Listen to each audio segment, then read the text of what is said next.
दर्शकबिन नमस्ते। प्राइम संवादमा यहाँलाई स्वागत छ। म कृष्ण मल्ल। नेपालले एकपछि अर्को दुर्दशा भोग्दै आएको छ र हिजो मात्रै जहाज दुर्घटनामा थुप्रैले ज्यान गुमाउनु पर्यो र मुलुकमा जे जस्ता यस्ता समस्याहरू आइपर्छन् यी सबैको निराकरण गर्ने, समस्या समाधान गर्ने, नीति बनाउने सबै काम भनेको सरकार र राजनीतिक दलहरूले नै हो। राजनीति ठिक ठाउँमा भएन, राजनीतिक रूपमा दलहरूले सही काम गर्न सकेनन्, सरकारले सही योजना नीतिहरू बनाउन सकेन भने यो प्रकारका थुप्रै दुर्घटनाहरू भोलिको दिनमा पनि बेहोर्नुपर्ने परिस्थिति निम्तिन सक्छ। मुख्यतः प्राकृतिक दुर्घटना जहाजका आफ्नो ठाउँमा रहे, तर यतिखेर राजनीति पनि सही ठाउँमा छैन। मुलुकको राजनीति सही ठाउँमा नहुँदा कतै मुलुक पनि दुर्घटनातर्फ जान्छ कि भन्ने अर्को एउटा चिन्ता पनि थपिएको छ र त्यसबाट जोगाउनको निम्ति कसरी राजनीतिक दलहरू सक्रिय हुनुपर्छ, नागरिक स्तरबाट के हुनुपर्छ भन्ने लगायतका मुद्दामा आज हामी केन्द्रित हुन गइरहेका छौँ र यसको निम्ति राजनीतिक विश्लेषक एवं तृणमूल नेपाल पार्टीका अध्यक्ष भरत दाहाल हामीसँग हुनुहुन्छ। स्वागत छ यहाँलाई। हजुर, धन्यवाद। सिधै राजनीतितर्फ जाउँ। यो अचम्म के भयो भने चुनावबाट नेपाली काङ्ग्रेस पहिलो दल बन्यो, नेकपा एमाले दोस्रो दल बन्यो। स्वभावतः प्राकृतिक रूपमा बुझिएको के थियो कि अब पहिलो दलले सरकार बनाउँछ, चलाउँछ भनेर। पहिलो दल नभएको खण्डमा दोस्रो दल स्थापित हुनुपर्ने हो। तर कस्तो किसिमको चलखेल हो यहाँ। 32 सिटको नेकपा माओवादी केन्द्रको देशमा अहिले राइँदाइ चलिरहेको छ प्रचण्डको। यसलाई कसरी हेर्नु भएको छ?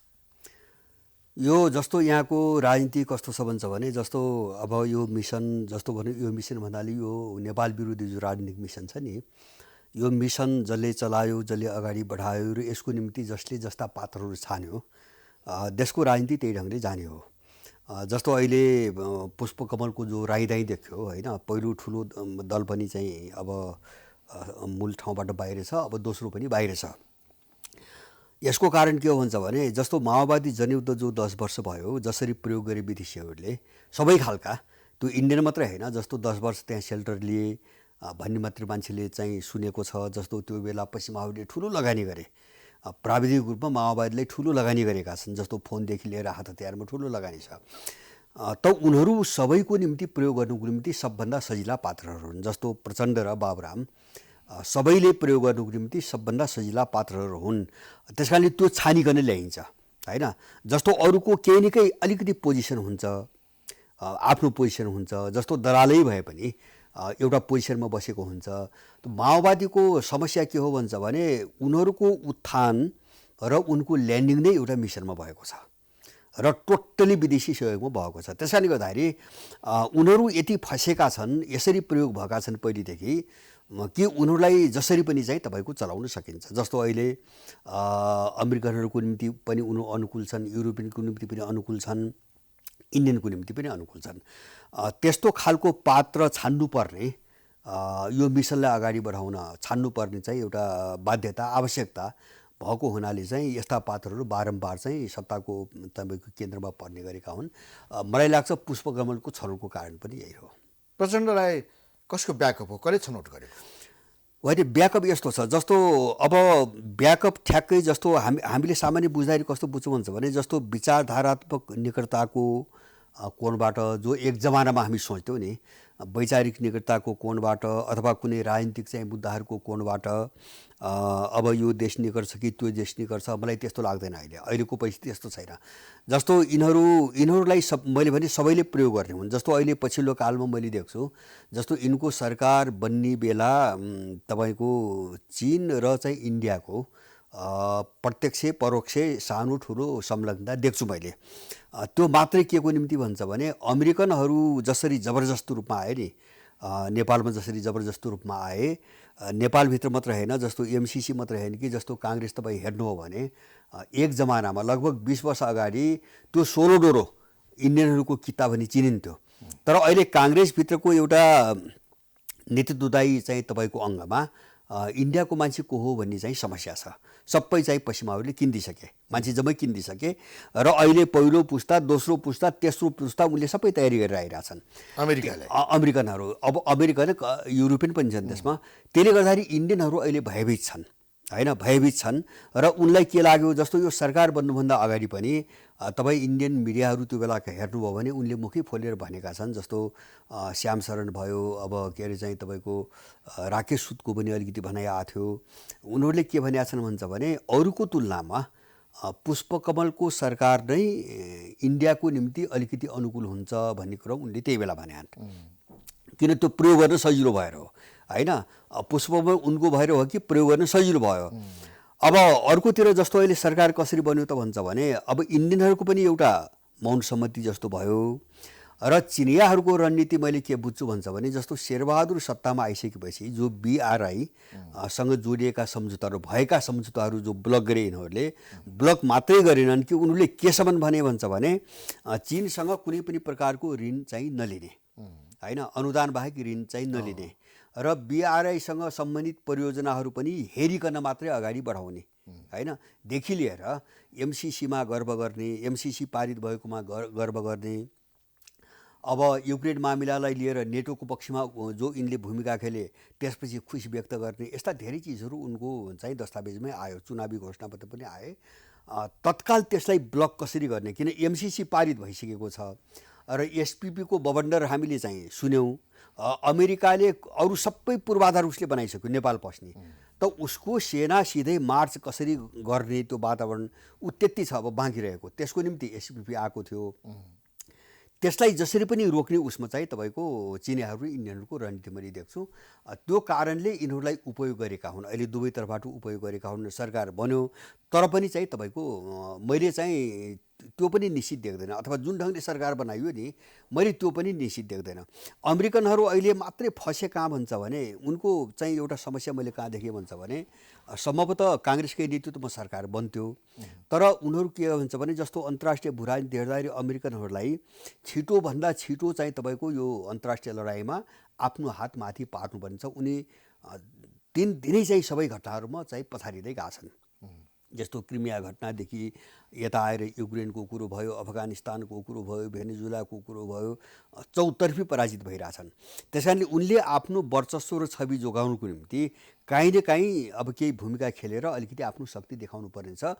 त्यसको निम्ति नेपाल छानिएको छ। मैले बारम्बार भनेको छु नेपाल छानिएको छ, किन त्यस्तो भू राजनीति र त्यस्ता मान्छेहरू भएको देश भयो। अब त्यसकारणले गर्दाखेरि अमेरिकनहरूले के गरे अहिले सरकार बनाउँदाखेरि भन्दाखेरि उनले सायद मलाई लाग्छ हिजोको चाहिँ तपाईँको कुराबाट केही शिक्षा, जस्तो MCC कृष्णबहादुर महराको पालामा र त्यसपछि अग्निको पालामा पनि लामो समयसम्म रोक्यो होइन, 2-3 वर्षै रोक्यो, लिङ्गरिङ भयो होइन, संसदमा रोक्यो। एउटा त्यो पनि हेरे यिनीहरूले। जस्तो अब भोलिको रणनीति कसरी जाने भन्ने कुरा हेर्दा दोस्रो चाहिँ राष्ट्रपतिबाट नागरिकता विधेयक चाहिँ तपाईँको प्रमाणीकरण भएन होइन, त्यो रोक्यो। त्यसकारणले उनीहरूले एउटा सेटिङमा हल खोजिरहेको थियो अमेरिकनहरूले। जस्तो भोलि अरू सम्झौता गराउलान् उनीहरू, यस्तै अवरोध कुनै एउटा ठाउँबाट आयो भने त समस्या पर्छ। त्यसकारणले राष्ट्रपति प्रधानमन्त्री सभामुख एउटै सेटमा उनले हल खोज्दाखेरि यो चिप्लेको हो। अहिले काङ्ग्रेसको सरकार चिप्लेको हो, सबै आफैले कब्जा गर्न खोजेपछि हो, चिप्लेको हो। किन उनीहरूले त्यो ढङ्गको चाहिँ सेट खोजेका थिए। प्रधानमन्त्री पनि आफैले नि, राष्ट्रपति पनि, सभामुख पनि त्यसैले सेट हुने भयो। आफ्ना चाहिँ स्वार्थका मुद्दाहरू परियोजनाहरू जे छन् मजाले पास गर्न सकिने भयो। अब उनको त्यही चाहिँ जो पोजिसन हो नि, अब त्यसबाट जो स्थिति उल्टो भयो त्यसको चाहिँ फाइदा अर्को पक्षले लिएको हो, मैले त्यति बुझाएँ। यिनी चाहिँ कोही अमेरिका विरोधी, कोही देशभक्त, कोही यताउति भन्ने कुरा होइन कि त्यही काङ्ग्रेसको अडानको फाइदा चाहिँ छत्र राज गर्न खोज्दा अमेरिकाले चिप्लिएको मात्रै हो। तर चाहिँ सरकार बन्ने बेला जो समर्थन देख्यो नि, अब उसबाट के सिक्यो त भन्छ भने जस्तो प्रचण्ड त साह्रै कमजोर, प्रचण्ड बाबुराम भन्नुहोस् न कमजोर मैले भन्न खोजेको प्रयोग गर्न सकिने होइन, प्रयोग गर्न सकिने भोलि पनि त्यो भाव हुनाले काङ्ग्रेसलाई समर्थन गर्न लगाइयो होइन। जस्तो उनीसँगको सम्पर्क सम्बन्ध त्यहाँसम्मको पहुँच नछोड्ने किन प्रयोग गर्न सकिने मान्छे हो। र अहिले चाहिँ सरकार जुन ढङ्गले बन्यो यो ढङ्गले अगाडि बढ्न नदिनुको निम्ति उसलाई प्रयोग गर्नुपर्छ भन्ने सोचबाट काङ्ग्रेसलाई समर्थन गर्न लगाइयो। र यो पछिल्लो मैले सुन्दैछु अहिले चाहिँ राष्ट्रपति काङ्ग्रेसलाई दिने, काङ्ग्रेस अथवा चाहिँ तपाईँको आफ्नै उसमा पार्ने भनेर पुष्पकमलको चलखेल भइरहेको छ। अहिले एमालेहरू चाहिँ त्यहाँ तर्सिरहेका छन्। राष्ट्रपति चाहिँ सकभर माओवादी केन्द्रबाटै अथवा प्रचण्डले इच्छाएको व्यक्ति भएन भने काङ्ग्रेसमा हो अहिले प्रचण्डको के छ भन्छ भने जस्तो काङ्ग्रेस र एमाले लडाएर जस्तो काङ्ग्रेसबाट कृष्ण सिरुलाको चाहिँ नाम आइरहेछ सायद त्यो इन्डियनहरूको प्रस्ताव होला जस्तो बुझ्छु म राष्ट्रपतिमा र अहिले एमालेसँग राष्ट्रपति कृष्ण सिटौलालाई बनाउने भनेर इन्डियनहरूले प्रस्ताव इन्डियनहरू एउटा कृष्ण सिटौला र अर्को बाबुरामको नाम पनि छ बाबुराम भट्टराई हो त्यस कारणले राष्ट्रपति एमालेबाट बन्छ भने चाहिँ मलाई चाहिँ अब लाग्दैन होइन जस्तो किन भन्छ भने बाबुरामको एउटा त के हो भन्छ भने जस्तो इन्डियनहरूले समर्थन गर्नुको निम्ति पनि उनले आफ्नो मान्छे चाहिँ अगाडि बढाउने भए होइन जस्तो सिटौला भए अनि बाबुराम पनि के हो भन्छ भने इन्डियन र अमेरिकनहरूको एउटा साझा स्वीकृत उम्मेदवार हो होइन बाबुराम स्वीकृत उम्मेदवार हो र बाबुराम माओवादीसँग जो जोडिँदैछन् नि त्यसभित्रको सहमति पनि के हो हिजोदेखिको सहमति के हो भन्छ भने बाबुरामलाई राष्ट्रपति बनाउने एउटा चाहिँ सहमतिमै चाहिँ तपाईँको बाबुरामलाई यहाँभित्र ल्याइँदैछ यो मैले धेरै पहिले भनेको थिएँ होइन त्यही कारणले नै बाबुरामले आफ्नो निर्वाचन क्षेत्र छोडेर प्रचण्ड यो चाहिँ भारत र अमेरिकाको योजना योजना हो बाबुरामलाई राष्ट्रपति बनाउने बाबुराम भए दुवैलाई मान्य हुने भयो होइन जस्तो सिटौला चाहिँ इन्डियनको मात्रै भयो बाबुराम भए दुवैको निम्ति मान्य भयो जस्तो राष्ट्रपतिमा काङ्ग्रेस र एमालेको बिचमा कुरो मिलेर सहमति भएन भने त्यो यिनीहरूले बाबुरामको नाम लगेर चाहिँ अगाडि बढाउने चाहिँ तपाईँको ताकमा पुष्पकमलहरू लागेका छन् स्थिति त्यहाँसम्म गइसकेका छ त्यस कारणले गर्दाखेरि सरकार त एक ढङ्गले बन्यो होइन जस्तो बाहिरबाट हेर्दाखेरि चाहिँ जस्तो सामान्य दृष्टिले हेर्ने मान्छेहरूको निम्ति जस्तो चिनियाहरूको चाहिँ रुचि अथवा इन्डियनको रुचि अनुसार सरकार बन्यो भन्ने देखियो तर जो सरकारमा गए अब यिनको चरित्र यिनको प्रवृत्ति हेर्ने हो भने अब त्यही ठाउँमा चाहिँ यिनी अडिराख्छन् भन्ने छैन किन भन्छ भने मैले भने नि यिनीहरू यसरी फसेका छन् त्यो कुनै पनि शक्तिको जो चाहिँ धम्की हो नि त्यसलाई ठेल्न यो भारत र अमेरिकाले सिटौला र बाबुरामको जसरी प्रस्ताव अगाडि ल्याए त्यसलाई नै अगाडि बढाउने हो भने काङ्ग्रेस माओवादी लगायतका दलहरू चाहिँ त्यो मान्न बाध्य हुन्छन् होइन एमालेको यस्तो छ मैले कस्तो देख्छु भने काङ्ग्रेस माओवादी लगायतका एमालेको त अलिक पृथक होला काङ्ग्रेस माओवादी मान्छ जस्तो माओवादी त पुष्पकमलले सबै मान्छन् होइन उनले सिटौला पनि मान्छन् बाबुराम पनि मान्छन् अब काङ्ग्रेसको मैले बाबुराम त योजना अन्तर्गत नै भए गोर्खै जिम्मा लगायो जस्तो काङ्ग्रेसको मैले के देख्छु भन्छ भने जस्तो एमालेसँग कुरो मिलेन अथवा प्रचण्डले मिलाउन सकेनन् भने होइन तपाईँको बाबुरामको विषयमा काङ्ग्रेसको पनि सहमति हुन्छ मलाई त्यो लाग्छ किन भन्छ भने हेर्ने माओवादी कि गैर माओवादी होइन नि त त्यो कुन सेन्टरको मान्छे हो हेर्ने त त्यति हो होइन बाबुराम जुन सेन्टरको हो अब काङ्ग्रेस पनि त्यही सेन्टरको हो नमान्नुपर्ने कारण के छ त्यहाँ होइन जस्तो सिटौलाको विषयमा बरु सर्वसम्मति नहोला तर बाबुरामको विषयमा हुन्छ जस्तो चाहिँ इन्डियनहरूको पनि हुन्छ अमेरिकनको पनि हुन्छ युरोपियनको पनि हुन्छ अब यो उसमा गएको हुनाले भोलि ठ्याक्कै के हुन्छ समीकरण कसरी जान्छ भोलि यो प्रस्तावमा एमालेको भूमिका के हुन सक्छ एमालेको भूमिका यस्तो छ एमाले जस्तो भारत र अमेरिकाले दबाब दिएपछि त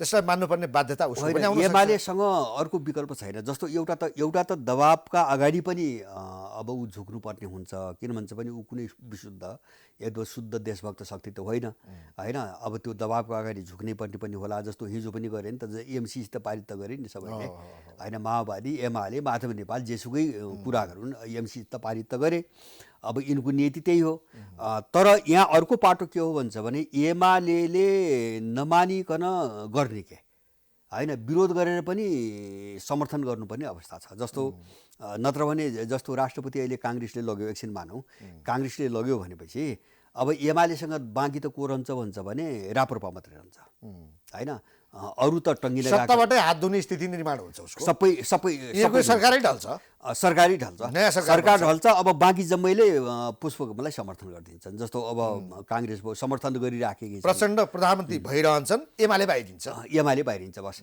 अब त्यसको अर्को समाधान नभएको हुनाले मलाई लाग्छ एमाले त्यति ठुलो प्रतिरोध गर्ने ठाउँ चाहिँ मैले देख्दिनँ किन भन्छ भने अहिले जस्तो तुरुन्तै सरकारबाट फिर्ता हुने समर्थन फिर्ता लिनु पनि उसको बेइज्जतीको कुरा भयो होइन सरकार बनेको 1 महिना 2 महिना नपुग्दै सरकारबाट आफू निस्किनु पर्ने स्थिति आउँछ त्यो पनि बदनामी नै हुन्छ ऊ मौन भएर बस्नुको चाहिँ विकल्प मैले देख्दिनँ उसले आफ्नो उम्मेदवार नउठाउन सक्छ अब त्यस्तो खालको सर्वसम्मति हुन सक्छ राष्ट्रपति सर्वसम्मति अब एउटाको चाहिँ तपाईँको मौन विरोध गरे जस्तो असहमति राखे जस्तो कुनै चाहिँ त्यो अथवा भित्र चाहिँ आलो पालो भनी यस्तै केही कुरा गर्लान् तर हिजो सरकार बनाउँदाखेरि पुष्पकमलले एमालेलाई राष्ट्रपति र सभामुख दिने भनेर जो सहमति भयो भन्ने आयो नि, त्यो चाहिँ त्यही ढङ्गले कार्यान्वयन हुन चाहिँ एकदमै चाहिँ असम्भव जस्तो देखिँदै गएको छ। अब भारत र चीनले यसरी योजनाबद्ध रूपमा आफ्ना पात्रहरूलाई अगाडि बढाइरहेको यो अवस्थामा चीनले पनि त केही खेल खेलिरहेको त होला नि।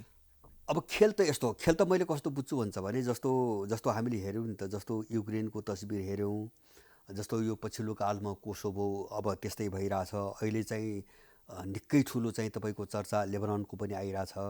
अब विभिन्न ठाउँहरूमा कसरी युद्धहरू भट्काउने र आफ्नो विरोधीलाई त्यहाँ इन्गेज गर्ने भन्ने चाहिँ पश्चिमाहरू विशेष गरी अमेरिकनहरू एकदमै घनीभूत ढङ्गले लागेका छन्।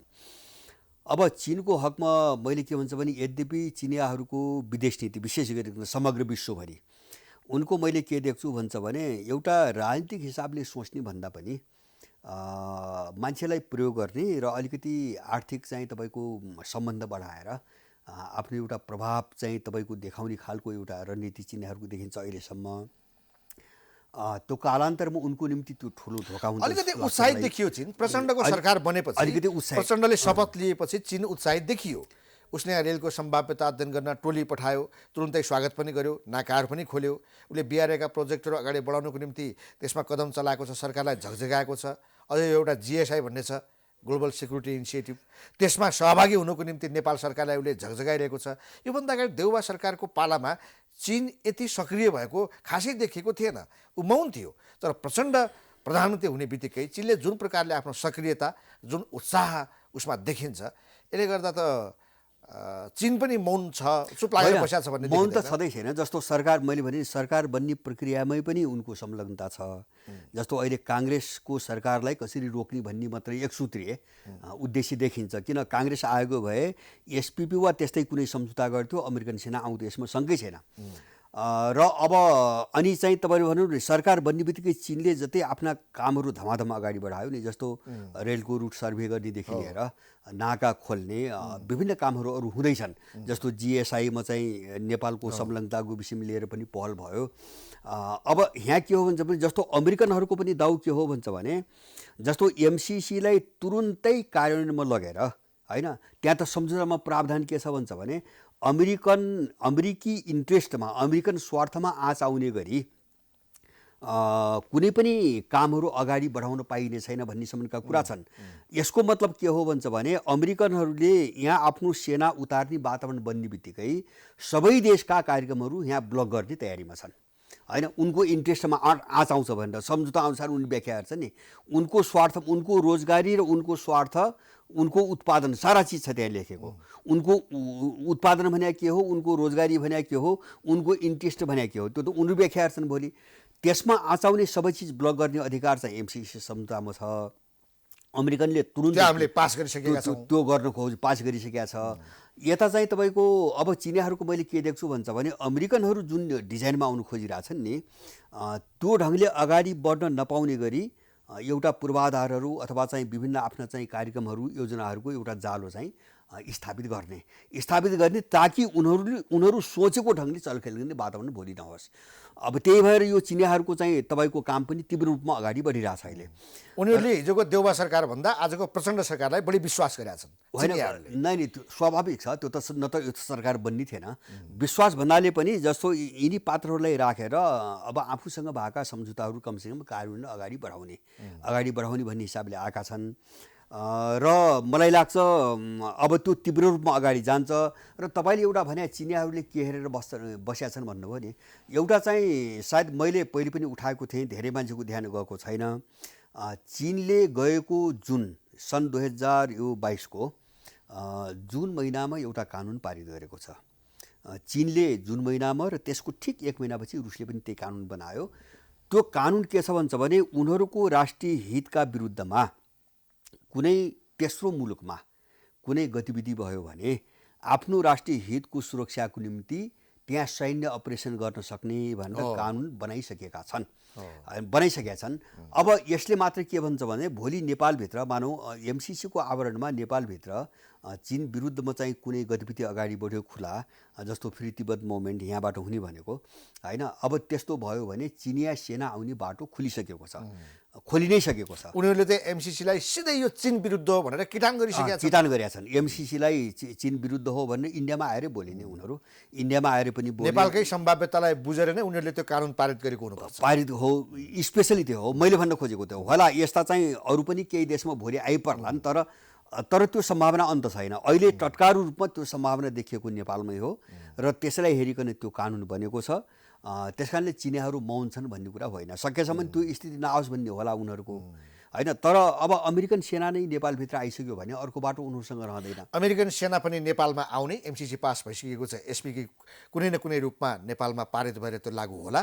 अब आफ्नो सेना नेपालमा उतार्नको निम्ति चीनले पनि कानुन पास गरिसकेको छ। कानुन पास गरेको छ। मैले पाएको त सूचना के हो भन्छ भने जस्तो एसपीपी बदनाम भएपछि अहिले भर्खरैको हो मैले पाएको सूचना केही माओवादीहरूबाट पुष्पकमलको टेबलमा, प्रधानमन्त्रीको टेबलमा अमेरिकाको एउटा चाहिँ सैन्य सम्झौताको प्रस्ताव पुगिसकेको छ। त्यो एसपीपीको नाम होइन, नाम अर्को छ। अब मैले त्यो नाम भनेको, त्यो नाम चाहिँ सायद पुष्पकमल बाहेक कसैलाई पनि त्यो नभन्ने, बाहिर लिक गर्दै नगर्ने हो अहिले भन्ने खालको एउटा कडा निर्देशन भएको कारणले त्यहाँ मान्छेले डिटेलमा त्यो बुझ्न कसै पनि पाएको छैन।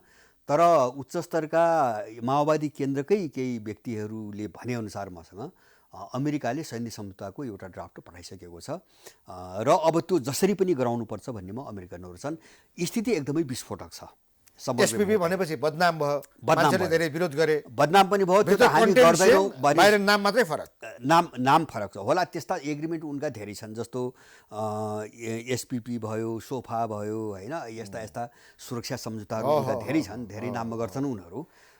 अहिले चाहिँ नाम बदलिकन आएको छ, तर बेहोरा सबै त्यही छ। अब त्यो उनको चाहिँ तपाईँको जोड, जस्तो अमेरिकनहरू यथाशक्य अब यो लडाइँमा सक्दै सकेनन् भने बेग्लै कुरा, नत्र उनीहरू किन छोड्दैनन् भन्छ भने जस्तो मैले भन्नु एमसीसी एउटा समानान्तर सरकार बनेर स्थापित गरिसके। संसदबाट पारित भएको चाहिँ दिनदेखि त्यो समानान्तर सरकार भइसक्यो जो नेपालको कन्ट्रोलमा छैन होइन। र त्यसले आफ्नो चाहिँ सुरक्षाको निम्ति बहाना बनाएर गार्ड्नो नाम गरेको एउटा अमेरिकन सुरक्षा कम्पनी टेन्डर हालेर ल्याइसक्यो। र त्यो कम्पनीको काम के भन्छ भने हवाईबाट आक्रमणको सुरक्षा गर्ने ट्रेनिङ र स्थलबाट जमिनबाट ट्रेनिङ, दुई खालको ट्रेनिङ दिन्छ। र अब सुरक्षा चाहिँ पङ्क्तिलाई चाहिँ लजिस्टिकहरू आपूर्ति गर्छ, सरसामानहरू, खाद्यान्नदेखि लिएर हात हतियार सबै। अब त्यहाँसम्म चाहिँ एमसीसीले गरिसकेको छ। यहाँ एमसिए नेपालले जो चाहिँ त्यो खड्गबहादुर विष्ट कुलमानहरूको जो छ त्यसले चाहिँ अमेरिकन कम्पनी पनि ल्याइसक्यो। अब मात्रै एउटा आवश्यकता के हो भन्छ भने त्यो त सुरक्षा कम्पनी हो, अब सबै तालिम दिने हतियार आपूर्ति गर्ने कम्पनी भयो। अब सेनाको कुरो बाँकी रह्यो होइन। अब सुरक्षाको नाममा फिल्डमा चाहिँ मार्च गर्नेको, त्यसको निम्ति अमेरिकाले सैन्य सम्झौता गर्न खोज्या हो र एसपीपी त्यसैको निम्ति आएको हो। भनेपछि भोलिका दिनमा त नेपाल सिधै अमेरिका र चीनका सेनाहरूको भिडन्त स्थल हुने भयो। भिडन्त स्थल हुन्छ भन्नेमा कुनै शङ्कै छैन। यो त धेरै पहिलेदेखि बुझ्दै लड्ने चीन र अमेरिका भए स्थल हाम्रो हुने भयो, भूमि हाम्रो हुने भयो। र यहाँ केसम्म चाहिँ आइरहेछ यथार्थ हो, युक्रेनमा लडाए सबै चाहिँ भेरिफाई गर्न केही समय बाँकी छ। यहाँ त्यति मात्रै होइन, यहाँ हजारौँ नयाँ विदेशीहरू ल्याएर राखिएको छ। तिनलाई शरणार्थीको चाहिँ प्रमाणपत्र दिने होमवर्क सुरु भएको छ। त्यो होमवर्क गृह मन्त्रालयबाट सुरु भएको छ अहिले तीव्र रूपमा सिफारिस गर्ने होइन। प्रोसेस गृह मन्त्रालयबाट थुप्रो भएको छ, तीव्र भएको छ। र त्यसलाई चाहिँ नेपालभित्र जो चाहिँ एउटा पश्चिमाहरूको चाहिँ राष्ट्रसङ्घको चाहिँ मुकुण्डो लगाएर बसेको छ नि शरणार्थी आयोग, जसले चाहिँ रोहिङ्गाहरूलाई सिधै आफू कहाँ बोलाएर प्रमाणपत्र दिने गर्दै आएको छ। र यहाँ 20,000 हजारमा नयाँ शरणार्थीहरू दर्ता गर्ने र मैले पाएको सूचना अनुसार तिब्बती शरणार्थीहरूलाई एउटा चाहिँ विशेष परिचय पत्र चाहिँ जारी गर्ने कोसिस भइरहेछ। र त्यो परिचय पत्र सम्पूर्ण अधिकारसहित, जस्तो नेपालीहरूले जस्तो एउटा राजनीतिक भोटिङ बाहेक नेपालीहरूले जति पनि अधिकार पाछन् सबै अधिकार पाउने गरी एउटा परिचय पत्र जारी गर्ने कोसिस भइरहेछ। र त्यो परिचय पत्र परिभाषित भइसक्यो भने अनि इन्डियाबाट चाहिँ लगभग 30-40 हजारको सङ्ख्यामा तिब्बती शरणार्थी यहाँ ल्याउने र त्यो चाहिँ परिचय पत्र दिनेसम्मका गृह कार्यहरू अगाडि बढेका छन् भन्ने सूचना छ। एक किसिमले तिनीहरूलाई हेर्ने हो भने- नेपाली नागरिक बनाउने हो अथवा भोलिको दिनमा भाडाको होइन। सैनिकको रूपमा पनि प्रयोग हुन्छन्। होइन, जस्तो विशेष सम्पूर्ण अधिकार दिएर विशेष परिचय पत्र दिनुभयो भने तिनी स्वतः नेपाली नागरिक हुन्छन्। जस्तो अहिले यो गृहमन्त्रीको कुरा आएको छ नि, स्वतः नागरिक होइन, नेपाली उनले नागरिकता केस छोडेर चलिरहेको छ। विदेशको नागरिकता ल्याएछ, अनि त्यो नेपाल आए पनि स्वतः नागरिक। यस्ता स्वतः प्रावधान त भोलि लाग्छन्। यो नजरी बन्ने बित्तिकै स्वतः प्रावधान सबैमा लागू हुन्छ भोलि। त्यस कारणले गर्दाखेरि यहाँ त जस्तो अब इन्डियाबाट ल्याउने 30-40 हजार तिब्बती अनुमान गरौँ।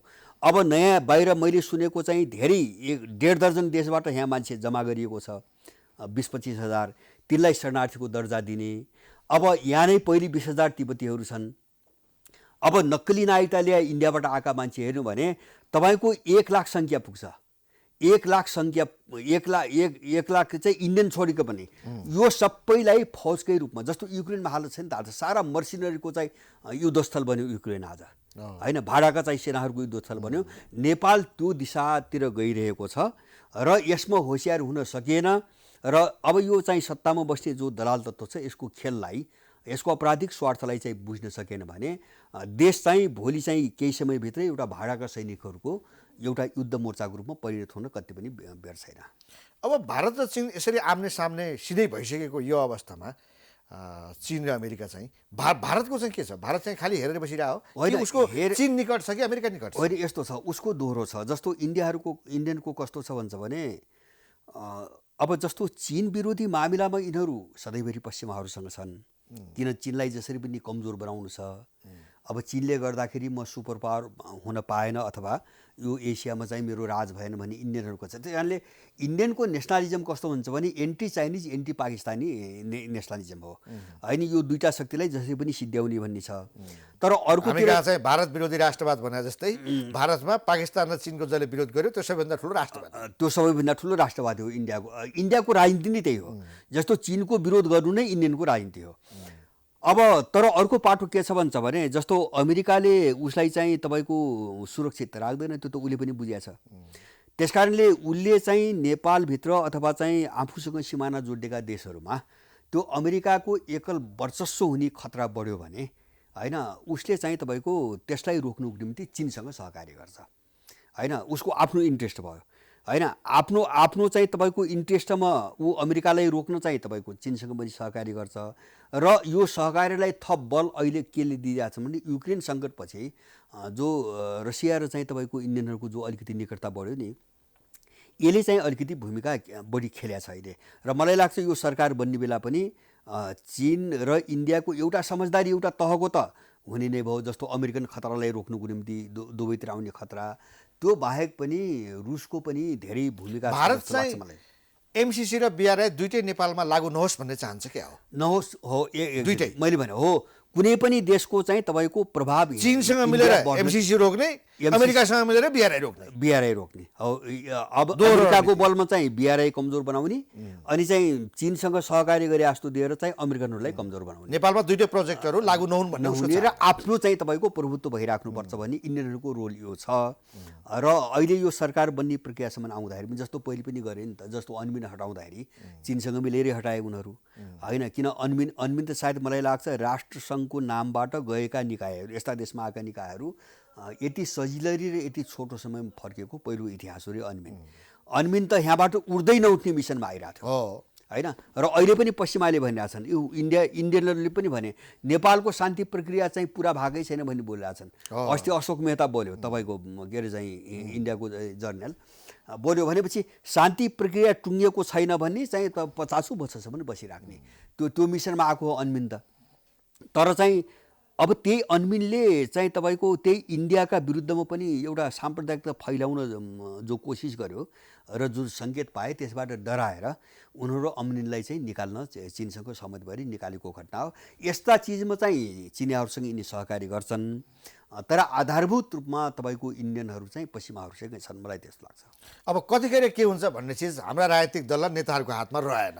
विदेशीहरूले के मुभ गर्छन् रिजल्ट त्यसै होइन भने यस्तो यो तरलता कस्तो हुन्छ भने जस्तो बग्ने पानी कस्तो हुन्छ भने अब त्यो बगिरहेको पानीले कुन दिशा लिन्छ त्यो अनुमानै गर्न सकिन्न होइन। जस्तो चाहिँ एउटा ठोस अवस्थामा भए पो चाहिँ चिजलाई बुझ्न सजिलो हुन्छ। त्यस कारणले बगेको पानीले त्यो सजिलो खालको चाहिँ मोड जतातिर पाउँछ, पानी त्यतितिर बग्छ। अब ठ्याक्कै जस्तो अहिले हामीले जे देखिरहेछौँ नि, यो चाहिँ ठ्याक्कै 300 के अरे चाहिँ 180 डिग्रीमा कान गरी उल्टिन्छ। यो भन्न सक्ने अवस्था छैन। भन्न सक्ने अवस्था मात्रै के हो भन्छ भने हिजोको भन्दा झन् ठुलो अराजकता अन्यलको चाहिँ एउटा चरण चाहिँ सुरु भएको छ। र त्यो भनेको के हो भन्छ भने अब देशको निम्ति त्यतिकै घातक एउटा सङ्केतहरू पनि देखा परिरहेछन्। र यसको अर्को पाटो के हो भन्छ भने जस्तो यत्रो चुनाव भएर तपाईँको 5-6वटा दल नभइकन सरकार बन्न नसक्ने अवस्था, त्यसमा पनि सरकार बनेको 1 महिनाभित्रै अब फेरि अर्को केही हुँदैछ कि भन्ने स्थिति, यसले गर्दाखेरि यिनीहरूभित्र पनि सङ्कट चरम अवस्थामा पुगिसकेका छ। र लगभग सबै सांसदहरूको समर्थन प्रचण्डले पाएका छन्, तर सबैभन्दा कमजोर उनी नै छन्। उनी छन् होइन, समर्थन हो एकदमै जस्तो सबैको समर्थन त पाए, तर अर्को पाटोबाट हेर्नु हो भने कसैको पनि समर्थन छैन होइन। एकले अर्कालाई खुट्टा तान्ने खेल चाहिँ त्यो चाहिँ समर्थन गरेको चाहिँ त्यहाँबाट निस्क्यो। अब चाहिँ कसले कसका खुट्टा काट्ने र तान्ने भन्ने खेल सुरु भयो। मलाई लाग्छ यो चिज चाहिँ एकदम गहिरोसँग अगाडि बढिरहेछ। अब फाइनली लास्टमा प्रचण्ड कोसँग हुन्छन्? ओलीसँगै रहन्छन् कि देउवातर्फ या पुरानै मोर्चा यिनीहरूको कायम रहन्छ? अनि यसो अब दीर्घकालीन तपाईँ राजनीतिक रूपले हेर्नुभयो भने प्रचण्डको निकटता काङ्ग्रेससँगै हुन्छ है र माधव नेपालसँगै हुन्छ। मैले त्यो के कारणले भन्छु भने यहाँ त एउटा मिसन छ नि, हामीले त्यो बिर्सनु हुँदैन। यस्ता छलफल गर्दाखेरि हामीले यिनीहरूको मूल मिसन बुझ्नु हुँदैन। जस्तो प्रचण्ड काङ्ग्रेस, प्रचण्ड बाबुराम काङ्ग्रेस र माधव नेपाल भनेको 12 बुँदे मिसनमा जोडिएका मुख्य पात्रहरू हुन्। यिनीहरूबाट नै यो सबै कोर्स सुरु भएको छ, यो हामीले बिर्सिँदैन। त्यस कारणले उनीहरूका बिचको सहकार्य रणनीतिक खालको छ होइन। ओलीसँगको सहकारी त्यो होइन। जस्तो ओली 12 बुँदेमा संलग्न पनि होइनन् होइन। त्यो मात्र होइन, मलाई लाग्छ 12 बुँदेमा के हो यो कोर्समै पनि भित्री हृदयबाट सहमत छैनन् होइन, विरोधै गरेको हो। तपाईँको 12 बुँदे समझदारी भइसकेपछि त्यसको आधारमा जो 61-62 सालमा आन्दोलन भयो उनले त्यसको विरोधै गरेको हो। त्यस कारणले गर्दाखेरि रणनीतिक चाहिँ तपाईँको लडाइँ हुन्छ नि, अथवा नेपाल विरुद्ध जो रणनीतिक चाहिँ तपाईँको योजना हो, त्यो योजनाको हिस्सेदार, भरपूर हिस्सेदार ओली होइन होइन। यो चाहिँ काङ्ग्रेस, माधव नेपालको पार्टी र चाहिँ माओवादी नै हो होइन। यो तिनवटा हो, बस तिनवटा मात्र होइन, यही नै हो। जस्तो मधेसबाजी त पछि बनाएर 63 सालपछि वातावरण खुकुलो भएपछि अब चाहिँ हाम्रा ग्याङ बनाउनुपर्छ भनेर इन्डियाले पटनामा चाहिँ तपाईँको बोलाएर बैठक गराएर जन्माइदिया पार्टी नै हुन्। त्यस कारणले गर्दाखेरि रणनीतिक चाहिँ तपाईँको एकता यिनीको बिचमा हुन्छ। र अहिले विशिष्ट कारणले भन्नुहोस् न, अब जस्तो भन्यो भने त एमसिसी एक्लै नै भनेको भोलि एमाले नै हो, एक्लै नै एमाले हो। मैले बुझेको त्यही हो। अब सत्ताको दाउपेचमा 2-4 महिनाको निम्ति कोही कसँग हुने कोही कसँग हुने। जस्तो अहिले माधव नेपाल पनि त बाध्य भएर सरकारलाई समर्थन गरी एक खालको त ओलीको मोर्चामा गयो नि त। तर माधव नेपाल ओलीको मोर्चामा कहिले पनि बस्दैन होइन। प्रचण्ड पनि कहिले पनि बस्दैनन्। त्यस कारणले गर्दाखेरि मलाई के लाग्छ भन्छ भने जस्तो अन्तर्राष्ट्रिय जो चाहिँ तपाईँको प्रेसर छ नि नेपालको बुराइन्दमा, यो प्रेसर जस्तो अहिलेसम्म जे सरकार बन्ने दिनसम्म जे देखियो, यही परिस्थिति चाहिँ निरन्तर जतिसम्म जान्छ यो परिस्थिति अलिकति खुकुलो हुन्छ कि भन्ने स्थिति आयो भने जोडिने फेरि काङ्ग्रेस, माओवादी र माधव नेपालै हो। हस्, धेरै धेरै धन्यवाद। हजुर धन्यवाद। दर्शकवृन्द, प्राइम संवादमा हामीसँग राजनीतिक विश्लेषक एवं त्रिमूल नेपाल पार्टीका अध्यक्ष भरत दाहाल हुनुहुन्थ्यो। उहाँसँगको कुराकानी सकिन्छ। हामी सबैलाई बिदा दिनुहोस्। नमस्ते।